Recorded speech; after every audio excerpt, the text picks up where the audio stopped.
Good morning mga kalawatyero. Magandang umaga mula dito sa probinsya ng Aurora, bayan ng Dilasag. Tara, breakfast muna tayo para may lakas na naman mamaya pag uwi at may mga madadaanan pa tayong magagandang lugar dito. Kain tayo mga kalakotsero.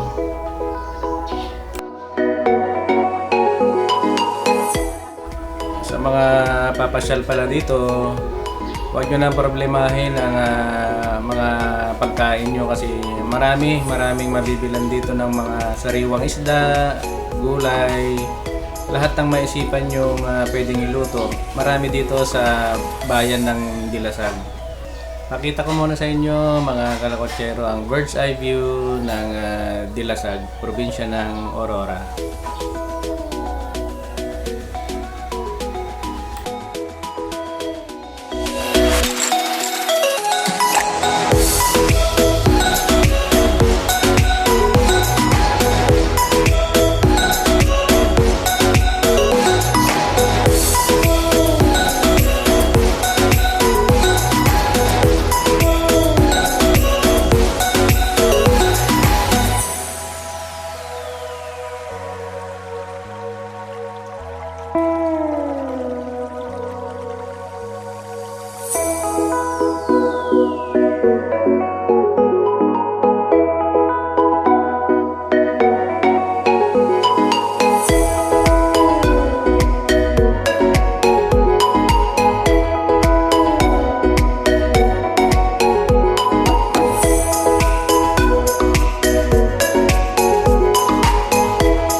Tayo na mga kalakotsero, tuluyan na namin nilisan ang bayan ng Dilasag at diretsyo naman kami ngayon sa Kasiguran, tapos Bulawan Falls sa may Tinggalan, hindi ako nagkakamali.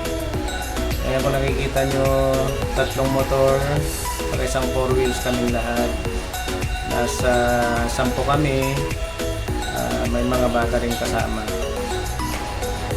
Stop over muna kami sa Kasiguran at bibili pa kami ng mga gamit, mga utensils, usually mga disposable, para madali na lang i-dispose pa after mo magamit.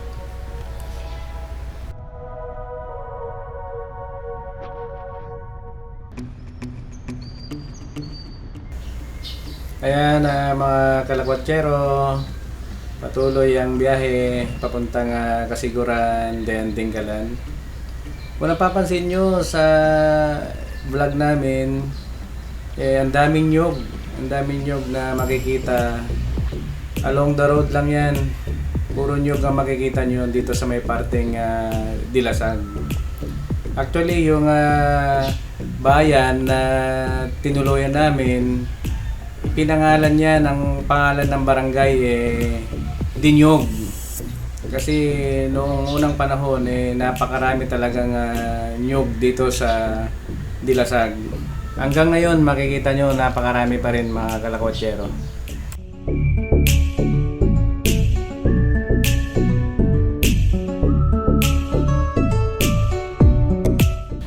Sa mga gustong pumunta rito, yung mga especially mga nakamotor na malilit lang ang tangke kagaya namin, huwag kayong mag-alala kasi ang dami ng gasolinahan dito na tumayo. Simula nung dinadayo na tong probinsya ng Aurora, particularly Dilasag, Kasiguran, Tinggalan, ang dami nang nagsitayuan na gasolinahan. So no worries na sa mga katulad naming biyahero.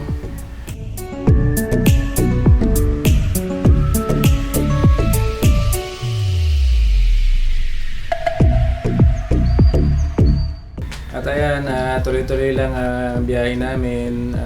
Maya-maya lang nasa Kasiguran na kami. Stopover lang, titingin ng mga nasabi ko kanina, mga utensils, mga disposable utensils.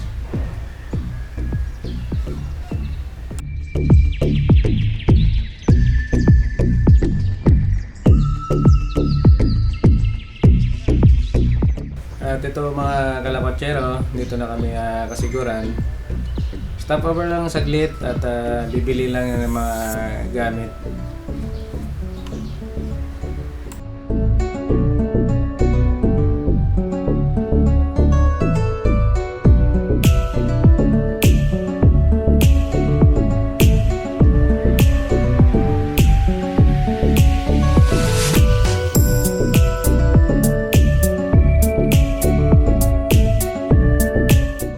At yun mga kalakotsero, stopover ulit. Maganda lang kami maghalo-halo kasi sobrang init na. Anyway, malapit naman na kami sa Tinggalan nito, sa May Bulawan Falls. Mga ilang kilometro na lang andun na kami. Palamig muna kami dito kasi sobrang init na ng panahon. Tama-tama yung halo-halo, pampalamig lang, panandalian.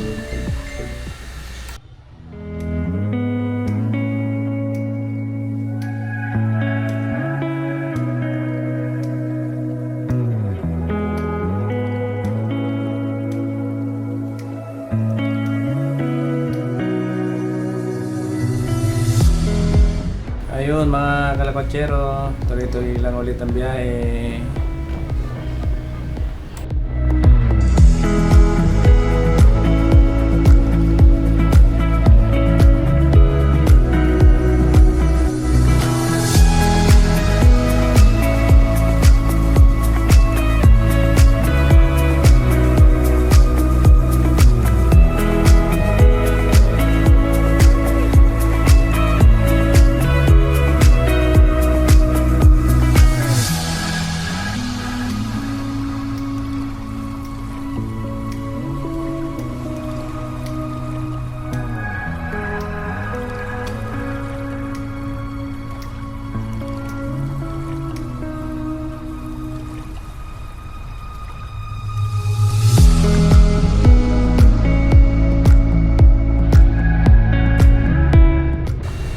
Ito mga kalakotsero, papasok na kami papuntang Bulawan Falls.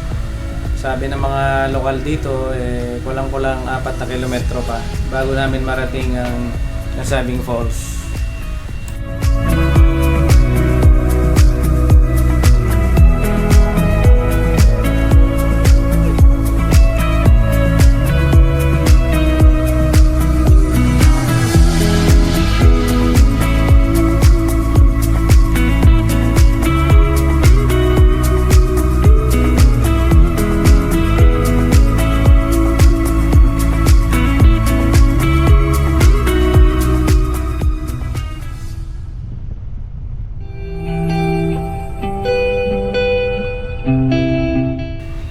Mga kalakotsero, konting days na lang at mararating na rin natin ang Bulawan Falls. Siguro kulang-kulang 2 kilometro na lang, nandun na tayo.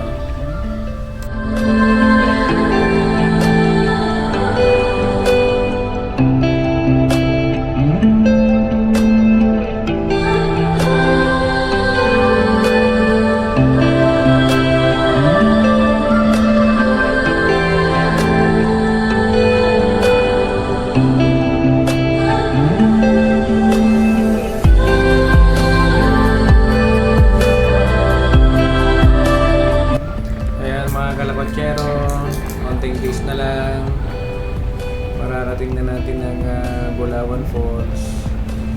At ito nga may putol pa yung sementado rito, pero konti lang. Natawid konti, may maliit na ilog dito, tapos sementado na ulit. Konting days na lang at makakapagpahinga na rin sa Bulawan Falls. Sana walang ganong tao para makapunta tayo sa mismong falls niya.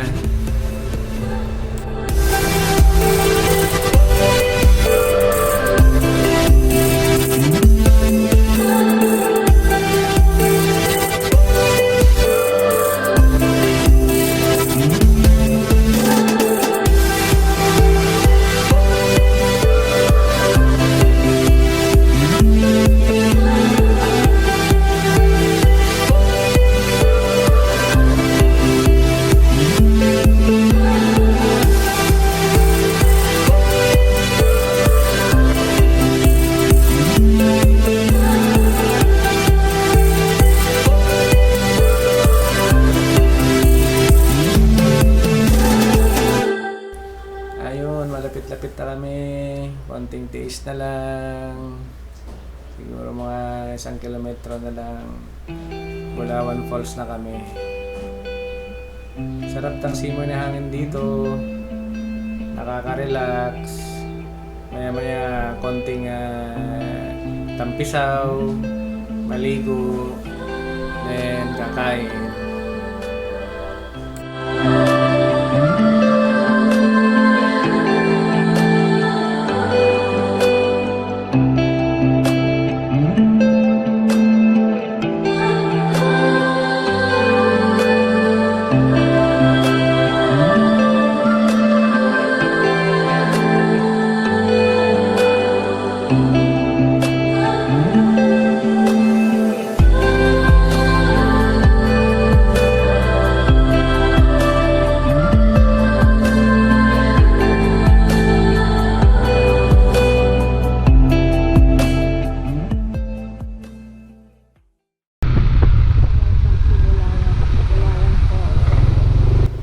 Dito na kami mga kalakotsero. Parado lang na mabuti ang aming mga motor. Ay, nako. Pagkanda ako.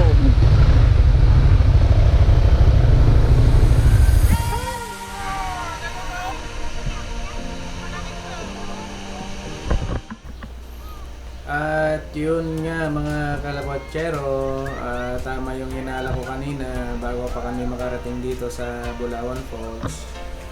Ang daming madlang people sa may main falls ng Bulawan. Unfortunately, hindi na kami inalaw na makalapit sa may falls kasi may nagaganap na video footage shooting ng mga kababaihan na sasali sa beauty pageant. So nagtiyaga na lang tayo dito sa baba. Nakakita naman kami ng magandang pwesto dito sa lugar namin ngayon. Wala pang ganong tao, kumbaga kami lang, kaya di bale, babalikan naman natin for sure itong Bulawan Falls. So dito muna kami maliligo, papalipas ng oras, at maya maya lang papauwi na rin ng Isabela.